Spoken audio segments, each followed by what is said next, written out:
What comes to your mind when you think about character? If you're a fan of theater, literature, even Netflix, you might think of a character in a play or a story or maybe a cartoon.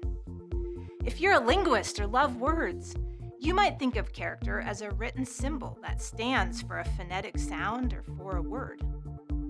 If you're a historian, you might want to explore the etymology of the word. And if you did that, you'd discover that character's derived from a Greek word that means a stamping tool and carries with it the sense of making a distinctive mark. My name is Andrea Leap, and I'm a neurologist at the Mayo Clinic in Rochester, Minnesota. I've been part of the Kern National Network's work on character over the past 3 years, and using language as our starting point for thinking about character is valuable because words and the way we use them are how we understand meaning and also how we create meaning. So exploring how we think and talk about character can help us understand what character is and how it relates to human flourishing. So what do we learn? First, we learn character is embodied and distinctive. It resides within us as individuals, or at least that's how we experience it. Character's not just a list of ethical principles or values. Rather, these become part of our character when they're an internalized part of who we are. And when they do, they reflect our unique stories, journeys, and sociocultural contexts. Second, character's enacted. We know the characters from our favorite shows because they're literally acted. And we make inferences about the character of others based on what they do, and our own characters revealed by what we do under stress or in positions of power, forcing us to confront the complicated tangle of virtue and vice that lives inside us all. Third, character is meaningful. Written markings are not a character unless they stand for something, unless they have a meaning that transcends the marks themselves.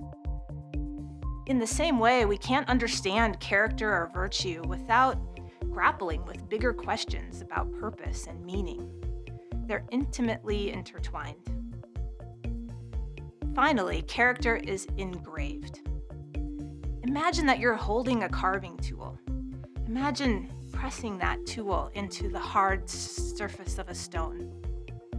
Feel the time, the effort, the patience required to engrave that stone. Character growth is not something that happens overnight. It's time-consuming and effortful. It requires patience with ourselves and with others.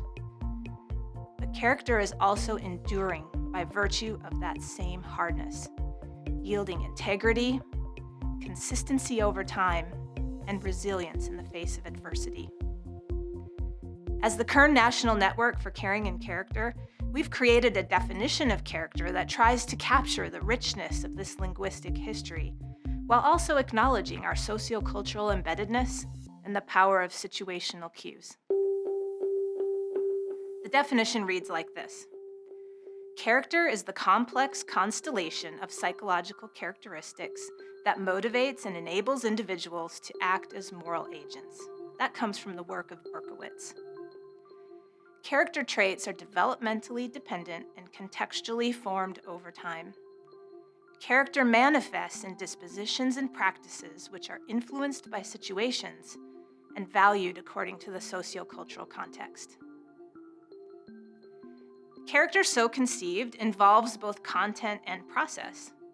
The content of character is traditionally understood in terms of virtues and vices, reflecting long traditions in philosophy and religion, or more recently in positive psychology with its focus on character strengths.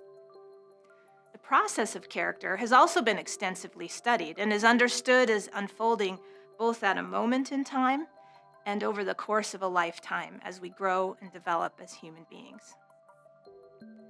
We hope this definition and ways of thinking about character can serve as starting points for conversations about character and virtue and how they relate to human flourishing generally and in the health professions specifically.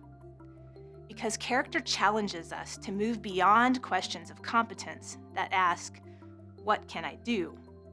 to questions of identity that ask, "Who am I and who am I becoming?"